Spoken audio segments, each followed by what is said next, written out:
Hello story lovers, welcome to our channel. ఈరోజు మన కథ ప్రణయమా ప్రళయమా ఎపిసోడ్ నెంబర్ 53. ఈరోజైతే స్టోరీని చాలా చిన్న పార్ట్ అయితే ఇస్తున్నానండి. సో మన స్టోరీని రాసిన వారు ఈషా అద్వైత గారు. ఈ స్టోరీని అద్వైత గారి పర్మిషన్తోనే మీ అందరికీ చదివి వినిపిస్తున్నానండి. స్టోరీ నచ్చితే మన ఛానల్ని లైక్ చేసి సబ్స్క్రైబ్ చేసుకొని మరికొంతమందికి షేర్ చేయండి. ఈరోజు మన స్టోరీలోకి వెళ్దామా. ఈ విషయాలన్నీ ముందే కౌశల్కి తెలుసా అని సంతోష్ అడిగితే, అన్నయ్యకి నేను సంయుక్తను తీసుకురాగానే డౌట్ వచ్చి నిలదీశాడు. అప్పుడు చెప్పేశాను. వంశీ మామయ్య వాళ్ళకి మాత్రం భరత్ అంకుల్ విషయం చెప్పడంతో నిజం తెలిసింది అని జై చెప్తూ ఉంటే, వస్తున్న కోపానికి జైని కొట్టడానికి చెయ్యెత్తిన సంతోష్ ఆఖరి నిమిషంలో చేతిని దించుతాడు. నిజంగానే కొడతారనుకొని మొహానికి చేతిని అడ్డు పెట్టుకున్న చేయి సంతోష్ కొట్టకపోవడంతో తేలిగ్గా ఊపిరి పీల్చుకున్నా మొదటిసారి తండ్రిలో అంత కోపాన్ని చూసి భయపడతాడు. కొట్టేస్తాడేమో అనుకున్న బామ్మ సావిత్రి ఇద్దరూ టెన్షన్గా జరిగేది చూస్తూ ఉంటారు. డాడీ ప్లీజ్ మీరు ఇలా ఉండకండి, నాకు చాలా భయంగా ఉంది. ఇప్పటి వరకు మీరు నాకు బెస్ట్ ఫ్రెండ్గా అన్నింటిలో సపోర్ట్ చేశారు. మీరు నాకు ఎంత ఫ్రీడమ్ ఇచ్చారంటే నేను చేసిన తప్పు కూడా మీకు చెప్పేంత. అది తప్పైతే తప్పని చెప్పి కరెక్ట్ చేస్తారు, కరెక్ట్ అయితే నన్ను ఎంకరేజ్ చేస్తారు. అందుకే ధైర్యం చేసి ఈ విషయం మీతో చెప్తున్నా అని చెయ్యనేసరికి అంతా విన్న సంతోష్, వీడసలు నిజంగానే మన ఇద్దరికి పుట్టాడా అని అసహనంగా సావిత్రిని అడిగి వెళ్ళి సోఫాలో కూర్చుంటాడు సంతోష్. అన్నీ నీ బుద్ధులే, ఎక్కడికి పోతాయని పక్క నుంచి సాగదీస్తుంది బామ్మ. నా బుద్ధులా?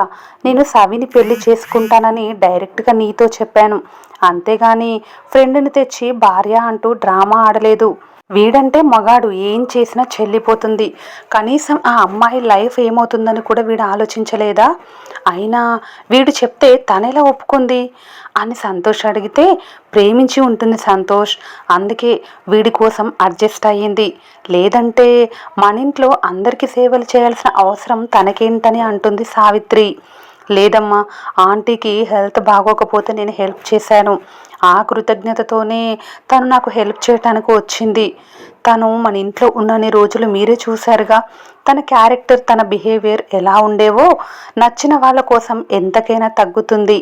తనను తాను కంఫర్ట్ జోన్లో అడ్జస్ట్ చేసుకుంటుంది. నా మిర్రర్గా మారిన తనని ప్రేమించకుండా ఉండలేకపోయాను. అదే విషయం తనకి చెప్పాను. తనకి కూడా నేనంటే ఇష్టమే, అందుకే వెంటనే ఒప్పుకుంది.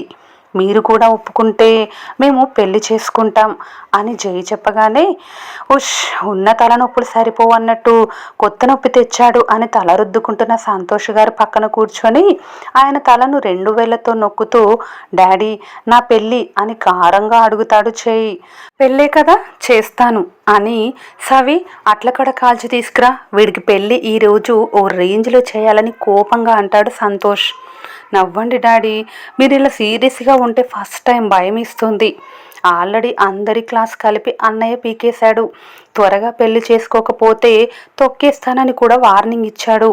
ఇప్పుడు మీరు కూడా స్టార్ట్ చేశారా అని జై అంటే, ఒరే సన్నాసి, ఈ విషయాలన్నీ అన్నయ్య గారికి తెలిస్తే నిన్నేమి అనర్రా? నేను ఇలా పెంచినందుకు మీ అమ్మా నాన్నని అంటారు. అదే వీళ్ళిద్దరి భయం అని విసుగ్గా అంటుంది బామ్మ. తాతయ్యకు తెలిసేలోపే మా పెళ్ళైపోతే అసలు ప్రాబ్లం ఉండదు కదా గ్రాని అని జై అంటుంటే, ఈ విషయాలన్నీ సంయుక్త అమ్మగారికి తెలుసా అని సందేహంగా అడుగుతుంది సావిత్రి. లేదు, ఆంటీతో ఢిల్లీలో ప్రాజెక్ట్ అని చెప్పి సంయుక్తాన్ని తీసుకొచ్చాను. కొట్టేసేలా చూస్తాడు సంతోష్. వెర్రి నవ్వుతో తల దించుకుంటాడు జై. భరత్ మీ డ్రామాలో ఎందుకు హెల్ప్ చేశాడు? అతన్ని సంయుక్త ఫాదర్గా పరిచయం చేస్తే సంయుక్త అంత ఈజీగా ఎలా తీసుకుంది? వాళ్ళిద్దరికీ ముందే పరిచయం ఉందా అని అడుగుతుంది బామ్మ. ఈజీగా ఎలా తీసుకుంది? నా చెంప వాయించి వదిలింది. 2 డేస్ తను నాతో మాట్లాడలేదు. తనని కన్విన్స్ చేయటానికి ఎన్ని తిప్పలు పడ్డానో నాకే తెలుసు. కానీ లాస్ట్కి తనే కరిగి నాతో మాట్లాడింది. లావణ్య ఆంటీ డివోర్స్డ్ నాన్న. సంయుక్త ఫాదర్ నిజంగానే పోలీస్ ఆఫీసర్. ఆయనకి సంయుక్తని మరొక్కరికిచ్చి పెళ్లి చేయాలన్న ఇంట్రెస్ట్ ఉంది. Bharat uncle, Lavanya aunty college డేస్లో లవ్ చేసుకున్నారట. పైగా వాళ్ళిద్దరూ బావమరదళ్ళు. కొన్ని రీజన్స్ వల్ల వాళ్ళ ఫ్యామిలీస్ పెళ్ళికి ఒప్పుకోలేదు. దాంతో ఆంటీకి వేరే వ్యక్తితో పెళ్ళైపోయింది అంటూ జరిగింది మొత్తం చెప్పి ఇప్పుడు సంయుక్త వాళ్ళిద్దరికీ పెళ్లి చేయాలనుకుంటుందని చెప్తాడు జై. విన్న ముగ్గురు సైలెంట్గా జైని చూస్తారు. ఆ నిశ్శబ్దం భరించలేక, ప్లీజ్ డాడీ ఏదో ఒకటి చెప్పండి, మీరు ఇలా ఉంటే టెన్షన్గా ఉంది. ఆంటీకి మ్యారేజ్ చేయటం మీకు ఇష్టం లేదా, లేదంటే ఆవిడ సింగిల్ పేరెంట్ అని సంయుక్తని ఈ ఇంటి కోడల్ని చేసుకోవటం ఇష్టం లేదా? ప్లీజ్ చెప్పండి డాడీ. అమ్మా కనీసం నువ్వైనా ఏదో ఒకటి మాట్లాడు, గ్రాని కనీసం తిట్టు, కానీ ఇలా సైలెంట్గా ఉండకండి అని టెన్షన్తో పోయేలా ఉన్నా అంటాడు జై. మీ నాన్న ఆ కాలంలోనే నాకు పెళ్లి చేయాలనుకున్నాడు, నేను ఒప్పుకోలేదు. ఇప్పుడు కోడలు వాళ్ళ అమ్మకి పెళ్లి చేస్తానంటే వద్దంటాడా అని సాగదీసి తను సింగిల్ సీటర్లో కూర్చుంటుంది కమలాక్షి బామ్మ. కనులు విప్పార్చి చూస్తాడు జై. నిజం జై, అత్తయ్య గారు చిన్న వయసులోనే భర్తను కోల్పోయారు.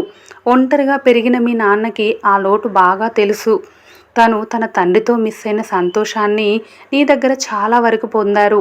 అందుకే నిన్ను కొడుకుగా కంటే ఎక్కువగా బెస్ట్ ఫ్రెండ్గా ట్రీట్ చేస్తారు. నిన్ను ఎంత గారం చేస్తారో నీ గురించి అంతే ఆలోచిస్తారు. కాసేపటి క్రితం నీ మీద కొట్టేంత కోపం వచ్చింది, కానీ కొట్టలేకపోయారు.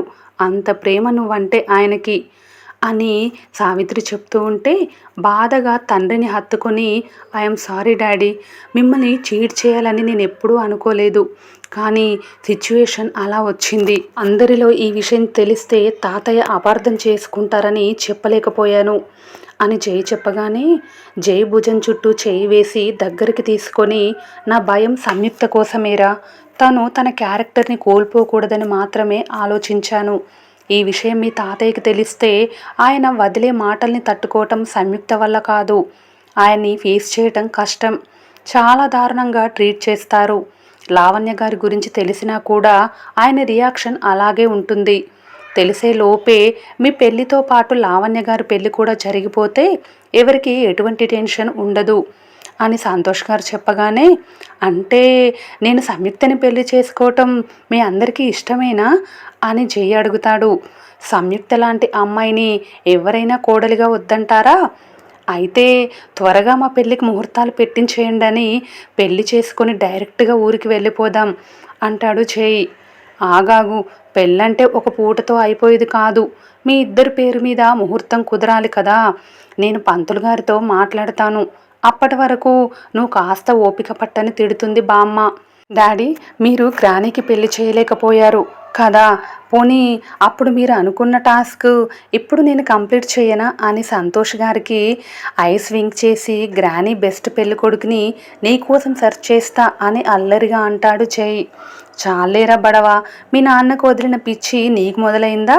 అప్పట్లోనే వాడు తాట తీశాను, ఇప్పుడు నీ తాట తీయటం పెద్ద లెక్కేం కాదని కోప్పడి జై బిగించిన వీధి తలుపులు తెరవటానికి వెళ్తుంది బామ్మ. ఆవిని చూసి నవ్వుకొని, love you dad, love you so much అంటూ సంతోష్ బుగ్గలకు ముద్దులద్దుతూ సావిత్రిని గట్టిగా హక్ చేసుకుంటాడు జై. పైకి సంతోషంగా ఉన్నా కూడా వర్మగారికి తెలిస్తే సిచ్యువేషన్ ఏంటన్న భయం సంతోష్లో చిన్నగా మొదలవుతుంది. ఆ నైట్ సంయుక్తకి కాల్ చేసి విషయం అంతా చెప్తాడు జై. సంయుక్త కన్నుల్లో ఆనందంతో నీళ్ళు వచ్చేస్తాయి. ఇక ఇటు కౌశల్ మరియు రిషికి కూడా విషయం తెలియటంతో, నిజంగా మామయ్య వాళ్ళు బావ పెళ్ళికి ఒప్పుకున్నారా అని ఎగ్జైట్మెంట్తో కౌశల్ని గట్టిగా హక్ చేసుకుంటూ అడుగుతుంది రిషి. ఎస్ అంటాడు ఆమెను పొదివి పట్టుకొని బెడ్పై వాల్తూ. ఐఎమ్ సో ఎక్సైటెడ్, చాలా చాలా హ్యాపీగా ఉంది అని అనేసరికి, నువ్వు ముద్దిస్తే నేను కూడా హ్యాపీగా ఫీల్ అవుతా అంటాడు కౌశల్. అంటే నీకు హ్యాపీనెస్ లేదా అని పెదవులు బిగిస్తుంది రిషి. ఇది మన ఇద్దరి పర్సనల్ స్పేస్ అని కౌశల్ అనేసరికి, నీలో చాలా పొసెసివ్నెస్ ఉంది తెలుసా అంటుంది రిషి. అవునేమో అంటూ ఆమెను బెడ్ పైకి చేర్చి పూర్తిగా ఆమె పైకి వాలుతాడు కౌశల్. ఏంటి అడ్వాన్స్ అయిపోతున్నావు అని రిషి అంటే, నేను కూడా హ్యాపీగా ఉన్నాను, సో నా హ్యాపీనెస్ నీతో షేర్ చేస్తున్నాను అంటాడు కౌశల్. నువ్వు ఎలాగో నాతో నీ హ్యాపీనెస్ షేర్ చేయవు, అందుకే నేనే షేర్ చేస్తున్నా అంటూ ఆమె నుదుటిన చిరు ముద్దు ఇస్తాడు కౌశల్. అతడు మెడ చుట్టూ చేతులు వేసి, డాడీ అకౌంట్లో మనీ వేశావా అని కనిపించని అతడినే చూస్తూ అడుగుతుంది రిషిక.